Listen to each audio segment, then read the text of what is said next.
မျိုးသမီးသည်ရေကူးကန်ပေးတွင်အိပ်ပျော်သွားခဲ့သည်ရုတ်တရက်မိုးဖွဲဖွဲလေးစတင်ရွာသွန်းလာပြီးသူမ၏ခန္ဓာကိုယ်ပေါ်သို့မိုးဆက်များထိမှန်မှုကြောင့်သူမလန့်နိုးလာခဲ့သည်သူမသည်မျက်လုံးများကိုပုတ်တက်ကြည့်လိုက်ရာရေကူးကန်ထဲမှရေမျက်နှာပြင်သည်တိတိတတာရောနေသွားသည်ကိုသတိပြုမိသွားသည်သူမတုန်လှုပ်သွားပြီးမတ်တက်ရက်ကမြင်နေရသည်ကိုပင်မယုံနိုင်အောင်ဖြစ်နေခဲ့သည်မိုးကပိုတဲလာတော့လဲရေကူးကန်ထဲမှရေမမှုအနှဲငယ်များမြင့်တက်မလာခဲ့ပေလီဆာသည်ထိတ်လန့်သွားပြီးသူမ၏ချစ်သူအမိကိုအော်ဟစ်ခေါ်လိုက်သည်သူမ၏ချစ်သူသည်သူမနှင့်အတူပါလာခဲ့သည်မှာတေချာတော့လဲသူမလှည့်ကြည့်လိုက်သောအခါတွင်မူသူသည်ပျောက်ကွယ်နေခဲ့ပြီဖြစ်သည်သူမမြင်ညပင်အော်ခေါ်နေပါစေမြည်သူညပြန်မထူးခဲ့ပေလီဆာသည်အကူအညီတောင်းရန်သူမ၏ဖုန်းကိုအမြန်ထုတ်လိုက်သည်ထူးဆန်းသည်မှာဖုန်းခေါ်ဆိုမှုဝင်သွားတော့လဲသူမ၏ချစ်သူကဖုန်းကိုမကင်ခဲ့ပေအမှန်မှာသူ၏ဆိုင်ကယ်ပြတ်နေခြင်းဖြစ်ပြီးသူသည်ဆိုင်ကယ်ကိုပြင်ပြီးကမှသူမကိုလိုက်ရှာရန်လာနေခြင်းဖြစ်သည်အစောပိုင်းကလီဆာဖုန်းကိုလှမ်းယူလိုက်စဉ်တွင်သူမသည်ထိုင်ကုန်ကိုကံပေါင်ပေါ်မှတွန်းထုတ်လိုက်တယ်လို့ဖြစ်သွားပြီးထိုထိုင်ကုန်ပြုတ်ကျကသူမကိုမတော်တဆထိမှန်သွားခဲ့ခြင်းဖြစ်သည်ခဏအကြာတွင်သူမ၏ချစ်သူသည်ရေကူးကန်သို့နောက်ဆုံးတွင်ရောက်ရှိလာခဲ့သည်သူသည်ပတ်ဝန်းကျင်ကိုကြည့်လိုက်တော့လဲသူ၏ရီးစားကိုမတွေ့သဖြင့်သူမအရင်ပြန်သွားပြီဟုမှတ်ယူလိုက်သည်သူပြန်ထွက်သွားမည်အလုပ်တွင်ခွေးတစ်ကောင်ကသူ့ကိုဟောင်းလေသည်သူရေကူးကန်ဘက်သို့ပြန်လျှောက်လာရာတွင်လီဆာ၏အိတ်ကိုတွေ့ရှိသွားသည်အောက်သို့ငုံကြည့်လိုက်သောအခါလီဆာသည်မြေပြင်ပေါ်တွင်သတိလစ်ပြီးငြိမ်သက်စွာလဲလျောင်းနေသည်ကိုမြင်လိုက်ရသည်သူ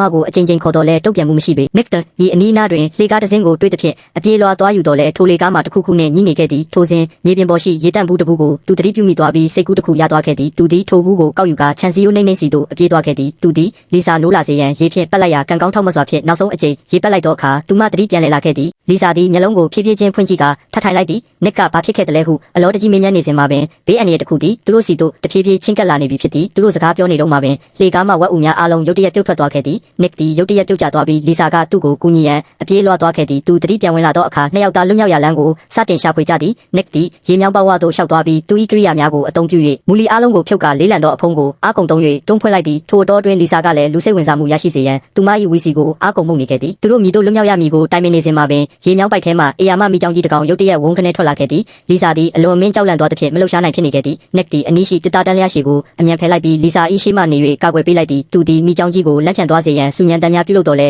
မြည်တို့များမထူးကြခဲ့ပေသူတို့နှစ်ဦးမှာမိကြောင်၏နေလေစာဖြစ်တော်မူဟုတွေးကအားကိုးရမယ်ဖြစ်နေခဲ့သည်သို့တော်လဲမိကြောင်ကြီးသည်ရုတ်တရက်ရက်တန့်သွားပြီးလှည့်ထွက်ကအခြားတစ်ဖက်သို့ကူးခတ်သွားခဲ့လေတော့သည်